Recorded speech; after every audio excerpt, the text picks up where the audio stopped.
Student, आज हम class 9 science की वर्कशीट 63 को डिस्कस करेंगे। हमारा चैप्टर चल रहा है स्ट्रक्चर ऑफ एटम और आज इसमें हम atomic number and mass number दोनों को ही समझेंगे। तो आइए शुरू करते हैं। सबसे पहले क्वेश्चन पूछा जा रहा है, what is atomic number and what is mass number. किसी भी एटम का एटॉमिक नंबर क्या होता है और उसका मास नंबर किसको कहते हैं। अब इन सब चीज़ों को समझने से पहले हम थोड़ा पीछे की तरफ जाते हैं, जहाँ हमने ये पढ़ा कि एटम जो होता है वो 3 तरह के सब एटॉमिक पार्टिकल से बना हुआ होता है, प्रोटॉन, इलेक्ट्रॉन और neutron. Proton was discovered by E Goldstein, ये याद भी रखना आपको। प्रोटॉन की खोज किसने की थी? ई गोल्डस्टीन ने। और electron by J Thomson and neutron by J Chadwick. तो इन तीनों सब एटॉमिक पार्टिकल्स का नाम याद रखना है और डिस्कवर्ड बाय भी याद रखना है। अब हमने ये पढ़ा था कि कोई जो एटम होता है, इस तरीके से समझा था कि एटम में एक न्यूक्लियस होता है और न्यूक्लियस में क्या प्रेजेंट होता है? प्रोटॉन और न्यूट्रॉन। प्रोटॉन जो है वो पॉजिटिवली चार्ज होता है, प्लस का साइन होता है, इसके ऊपर प्लस का आवेश होता है, प्लस का आवेश होता है। और इसके चारों तरफ, न्यूक्लियस के चारों तरफ इलेक्ट्रॉन जो है अलग अलग एनर्जी लेवल में चक्कर काटता है, रिवॉल्व होता है। ये हमने पढ़ा था। फिर हमने देखा था कि K, L, M, N ऐसे करके ये अलग अलग एनर्जी लेवल होती हैं और उसमें ये चक्कर काटता है इलेक्ट्रॉन। और इलेक्ट्रॉन जो होता है वो नेगेटिवली चार्ज होता है, प्रोटॉन जो होता है वो पॉजिटिवली चार्ज होता है और न्यूट्रॉन जो होता है वो न्यूट्रल होता है, उस पर कोई चार्ज नहीं होता है। यही बात यहाँ लिखी हुई है। The total number of proton present in the nucleus of an atom is called atomic number. अब एटॉमिक नंबर की डेफिनेशन आ गई, बिल्कुल सिंपल है कि न्यूक्लियस में जितना प्रोटॉन प्रेजेंट है उसको हम एटॉमिक नंबर कहते हैं और इसको जेड से डिनोट करते हैं। और एक चीज़ और कि नंबर ऑफ इलेक्ट्रॉन जो होगा एटम में वो इक्वल होता है टोटल नंबर ऑफ प्रोटॉन के। यानी ये देखिए, प्रोटॉन का नंबर और इलेक्ट्रॉन, बेशक उनके चार्ज अलग अलग हैं लेकिन नंबर ऑफ प्रोटॉन और नंबर ऑफ इलेक्ट्रॉन बराबर होंगे। यानी कि एटॉमिक नंबर आपका क्या हो गया? एटॉमिक नंबर हो गया ये नंबर ऑफ प्रोटॉन या नंबर ऑफ इलेक्ट्रॉन। और दोनों चूँकि एक ही होते हैं, बराबर होते हैं, इसलिए उसको इस तरीके से मैंने लिखा है। अब है therefore the net charge on an atom is 0। अब देखिए, जब पॉजिटिव चार्ज और नेगेटिव चार्ज दोनों ही चार्ज जब बराबर होंगे तो एटम पर कोई भी चार्ज नहीं होगा, क्योंकि दोनों ही एक दूसरे को काट रहे हैं, बैलेंस कर रहे हैं, इसीलिए ये हो जाएगा न्यूट्रल। ठीक है, ये न्यूट्रल होते हैं क्योंकि इलेक्ट्रॉन और प्रोटॉन दोनों की संख्या बराबर होती है।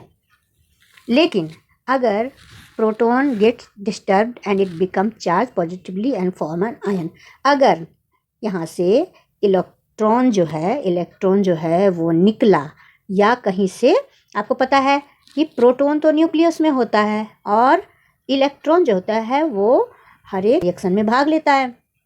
तो कभी क्या होता है, इलेक्ट्रॉन आता है, कभी इलेक्ट्रॉन जाता है। यानी कि एटम कभी इलेक्ट्रॉन को लूज करता है, कभी गेन करता है, कभी शेयरिंग करता है। तो तीनों ही तरीके से जब ये इलेक्ट्रॉन को लेता है या छोड़ता है या शेयरिंग करता है तो फिर क्या होगा, इसकी न्यूट्रलिटी ख़त्म हो जाती है। फिर नंबर ऑफ इलेक्ट्रॉन और नंबर ऑफ प्रोटॉन तो बराबर नहीं होंगे। फिर क्या होगा, ये पॉजिटिवली या नेगेटिवली जो भी इस पर चार्ज होगा वो इसको मिल जाएगा और ये आयन बन जाएगा। यानी कि इलेक्ट्रॉन लेगा तो क्या हो जाएगा, नेगेटिवली चार्ज हो जाएगा, यानी इस तरीके से ये आयन बन जाएगा और इसकी न्यूट्रलिटी ख़त्म हो जाएगी। अब आगे देखते हैं मास नंबर। एटॉमिक नंबर तो समझ में आ गया, नंबर ऑफ इलेक्ट्रॉन या नंबर ऑफ प्रोटॉन जो भी होता है एटम में वो एटॉमिक नंबर होता है। मास नंबर जो है, mass of 1 proton is taken as 1 unit.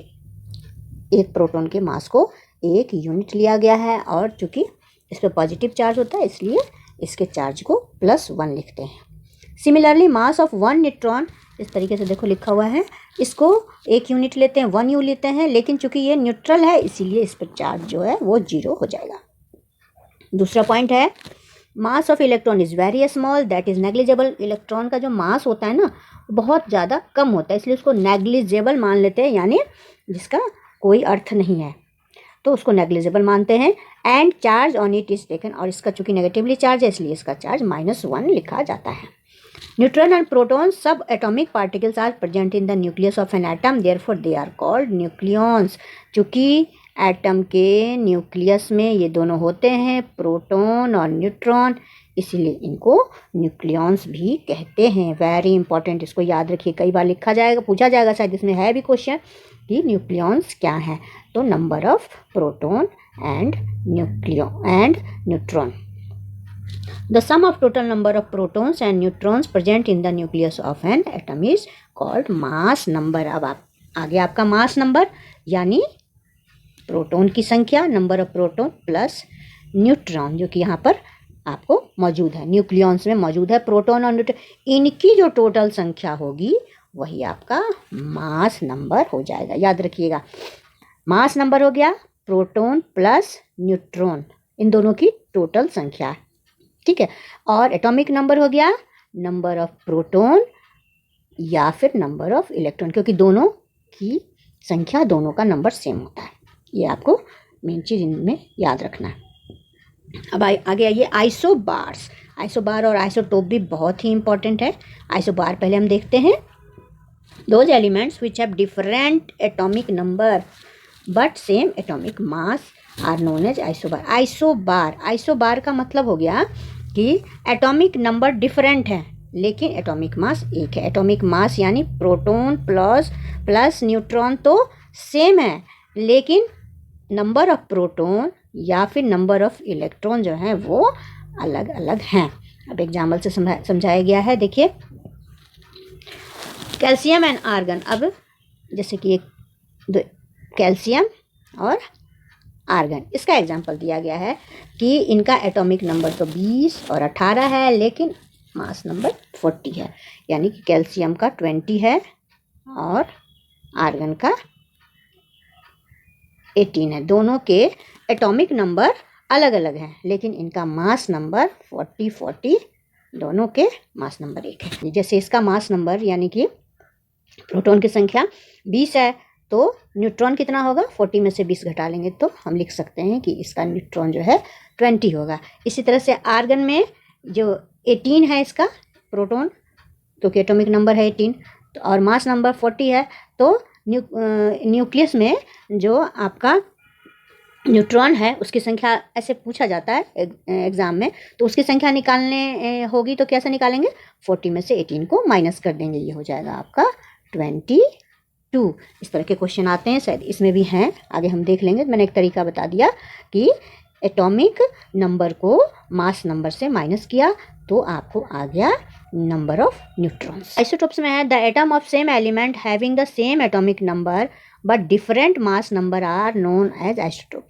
Isotope में क्या होता है कि एटॉमिक नंबर सेम है। अभी यहाँ आपने देखा एटॉमिक नंबर अलग अलग था, एक का 20 एक का 18 है ना, 20 और 18, बट यहाँ पर क्या होता है एटॉमिक नंबर तो सेम है लेकिन मास नंबर जो है वो डिफरेंट है। जैसे कि यहाँ दिया क्लोरीन का एग्जांपल दिया हुआ है, ये जो है वो आपको एटॉमिक नंबर है और ऊपर मास नंबर है, तो 17 दोनों के एटॉमिक नंबर हैं लेकिन मास नंबर एक का 35 है एक का 37 है। तो इसी तरह से हाइड्रोजन, एक तो प्रोटियम हो गया आपका, दूसरा ये वाला हो गया ड्यूट्रियम और तीसरा ट्रिटियम। अब इसमें भी यही देखिए कि नीचे की तरफ देखिए 1 1 1 तीनों में 1 लिखा है, यानी तीनों का ही एटॉमिक नंबर तो सेम है 1 है, लेकिन मास नंबर एक का 1 है एक का 2 है और एक का 3 है। तो इसका मतलब क्या हुआ कि जो प्रोटियम है यहाँ फिर से समझा रही हूँ, जो आपका प्रोटियम है उसमें आपको न्यूट्रॉन की संख्या क्या होगी, जब इसमें एक ही है इसका एटॉमिक नंबर और एक ही प्रोटॉन है तो न्यूट्रॉन की संख्या इसमें 0 हो जाएगी। इसी तरह से ये जो आपका डी से मैं लिख देती हूँ, ड्यूट्रियम है, इसका एटॉमिक नंबर जो है वो 1 है लेकिन मास नंबर 2 है। तो 2 होने का मतलब क्या है कि प्रोटॉन तो इसमें 1 है लेकिन इसमें न्यूट्रॉन कितना होगा, इसमें न्यूट्रॉन हो जाएगा आपका 1, 2 है ना, इसलिए एक प्रोटॉन एक न्यूट्रॉन। इसके अलावा तीसरा जो है ट्रिटियम, इसका मास नंबर देखिए, मास नंबर इसका 3 है लेकिन एटॉमिक नंबर 1 है। तो इसका मतलब हो गया कि इसमें प्रोटॉन तो 1 है लेकिन न्यूट्रॉन क्या है, इसमें 2 है। ठीक है, तो इस तरीके से तीनों के एटॉमिक नंबर तो 1 है लेकिन नंबर ऑफ न्यूट्रॉन जो हैं वो अलग अलग हैं। तो ये कहलाते हैं आइसोटोप्स। इसको आप याद रखेंगे, ये बहुत ही इंपॉर्टेंट है। Same atomic number but different mass number. अब एक एग्जांपल दिया है कि इस तरीके से अगर हो तो इनका मास कैसे निकालेंगे, एवरेज मास कैसे निकालेंगे। The mass number of atom is taken as average. जैसे ये एग्जांपल देख लीजिए क्लोरीन का, जो अभी हमने पढ़ा था। तो इसमें दिया हुआ है कि in a sample of chlorine, if chlorine जिसका एटॉमिक नंबर और मास नंबर अलग अलग है, तो अगर इसका परसेंटेज है 75 और इसका 25, तो इसको एवरेज कैसे निकालेंगे। 35% वाला जो 75% वाला जो है, पहले उसको लिख दिया 35 इंटू 75/100, 75% है ना, इसलिए 75/100 लिख दिया। दूसरा जो है उसका 37 है, तो 37 इंटू 25% है, 25/100। फिर इसको कैलकुलेशन इसका करके फिर हमारा आ गया एवरेज 35.5। ये आपका दोनों का एवरेज हो गया मास नंबर। अब है एप्लीकेशन। एप्लीकेशन का मतलब हुआ कि कैसे इसको यूज किया जाता है। एप्लीकेशन ऑफ आइसोटोप्स, जो आइसोटोप्स होते हैं उनका क्या एप्लीकेशन है। Certain isotopes have radioactive properties which are used in several way like iodine. तो बहुत सारे आइसोटोप्स ऐसे होते हैं जिनका रेडियो एक्टिव जिनकी प्रॉपर्टी होती है और वो बहुत तरीके से यूज़ किए जाते हैं। जैसे कि आयोडीन है, तो आयोडीन का इस्तेमाल ग्वाइटर में किया जाता है। तो ग्वाइटर जो रोग होता है ना, घेघा रोग, गले में, गले जो आपका ह्यूमन का जो गला होता है वहाँ ये मोटा हो जाता है, इस तरीके से होता है ग्वाइटर। ठीक है, तो ग्वाइटर के इस्तेमाल में, ग्वाइटर के ट्रीटमेंट में आइसोटोप जो है आयोडीन का वो इस्तेमाल किया जाता है। इसी तरीके से कोबाल्ट का यूज किया जाता है कैंसर में। और यूरेनियम का जो एक आइसोटोप है उसको न्यूक्लियर रिएक्टर में फ्यूल की तरह इस्तेमाल किया जाता है। मतलब जैसे गाड़ी में आप पेट्रोल यूज़ करते हैं एज ए फ्यूल, तो उसी तरीके से न्यूक्लियर रिएक्टर में फ्यूल के रूप में आइसोटोप जो है यूरेनियम का वो यूज होता है। अब आइए इसके क्वेश्चन आंसर देखते हैं। क्वेश्चन नंबर 1 है व्हाट आर न्यूक्लियॉन्स। तो आंसर देखते हैं इसका। Neutron and proton subatomic particles are present in the nucleus of an atom, therefore they are called nucleons. यानी न्यूक्लियस में जो भी न्यूट्रॉन और प्रोटॉन प्रेजेंट होते हैं उनको न्यूक्लियॉन्स कहा जाता है। अब है second, define mass number and atomic number. दोनों के डेफिनेशन दे देंगे हम। The sum of total number of proton and neutron present in the nucleus of an atom is called mass number. और एटॉमिक नंबर क्या है। Atomic number is the number of protons found in the nucleus of every atom of that element. किसी भी element के जितने भी atom होंगे सब में जो न्यूक्लियस में प्रोटॉन होगा, नंबर ऑफ प्रोटॉन होगा, उसको कहते हैं एटॉमिक नंबर। और नंबर ऑफ प्रोटॉन क्या होता है, नंबर ऑफ इलेक्ट्रॉन के बराबर होता है। तीसरा है right applications of any 3 isotopes. अभी हमने पढ़ा, तो ये देखिए ये आयोडीन का है। Isotope is used for treatment of goitre. जैसे कि अभी मैंने बताया गले में जो बीमारी होती है ग्वाइटर की, उसके ट्रीटमेंट में इसके आइसोटोप को इस्तेमाल किया जाता है। Cobalt in the treatment of cancer, cancer के ट्रीटमेंट में कोबाल्ट के आइसोटोप को यूज़ किया जाता है। Uranium isotope is used as a fuel, nuclear reactor में फ्यूल की तरह से यूरेनियम के आइसोटोप को यूज़ किया जाता है। क्वेश्चन नंबर 4 है calculate the mass number and atomic number of an atom. मैंने अभी बताया था, वही मैं माइनस करके आपको बता रही थी। तो मास नंबर निकालना है इसमें। Calculate the mass number and atomic number दोनों ही निकालना है। जबकि आपको संख्या दी हुई है कि 6 इलेक्ट्रॉन है, 6 प्रोटॉन और 6 न्यूट्रॉन है। तो मास नंबर क्या होता है, टोटल नंबर है ना, यही वाला न्यूट्रॉन प्लस प्रोटॉन। तो 6 यहाँ पर आपका न्यूट्रॉन है और 6 क्या है, प्रोटॉन है, तो दोनों को प्लस कर देंगे, 6 + 6 12 हो जाएगा। और एटॉमिक नंबर भी निकालना है तो वो टोटल नंबर ऑफ प्रोटॉन के बराबर होता है। टोटल नंबर ऑफ प्रोटॉन यहाँ से देख लेंगे 6 है, तो यहाँ हमने लिख दिया 6। इस तरह से मास नंबर, एटॉमिक नंबर दोनों ही लिख देंगे। Question number 5, right the symbol and valency of elements from atomic number 1 to 18। 1 to 18 के सारे मैंने लिख दिए हैं। इसको आप इस तरीके से पास कर लेंगे और पास करके लिख लेंगे। जो जो जीरो है तो वो क्या है, न्यूट्रल है ना। अक्रिय गैस जो आपने पढ़ा, जो कि 8 जिनकी आउटर मोस्ट ऑर्बिट में इलेक्ट्रॉन होते हैं वो स्टेबल हो जाते हैं ना, बताया था। ये है हीलियम, यहाँ देख लीजिएगा, हीलियम भी है, नियॉन है और आर्गन है। तो इनका जीरो होता है, इनकी वैलेंसी जीरो होती है। तो आप इस तरीके से सारे नोट कर लेंगे।